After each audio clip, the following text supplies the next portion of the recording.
প্রিয় বন্ধুরা, যারা 500 টাকা পুঁজি দিয়ে বিজনেস করতে চান, আজকের ভিডিওটা শুধু তাদের জন্য।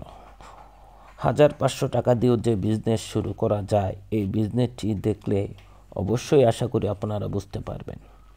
মাত্র 1 কেজি ছোলা বিট নিয়ে এই ভাইটি ব্যবসা করছেন, আর হাফ কেজি চানাচুর দিয়ে 3 থেকে 4 ঘন্টা বা 5 ঘন্টা ব্যবধানে বিকাল টাইমে তিনি এগুলো বিক্রি করে থাকেন। ওনার প্রফিট 1200 টাকার মতো বিক্রি হয়। তার মানে 400-500 টাকা খরচ বাদ দিলেও আরও 500-600 টাকার মতো ওনার প্রফিট থাকে, বা 700 টাকার মতো প্রফিট থেকে যায়। মাত্র অল্প সময়ে বিক্রি করে থাকেন। এগুলো বেশিরভাগই তিনি বিকেলবেলা বাজারে, লোকালয়ে অথবা বাস স্ট্যান্ড এরকম এলাকায় বিজনেসটি করে থাকেন। ভাই, ছোট হোক ব্যবসাটি খুবই চমৎকার। আপনারা চাইলে এটি করতে পারেন যদি চাকরির ব্যবস্থা না হয়ে থাকে।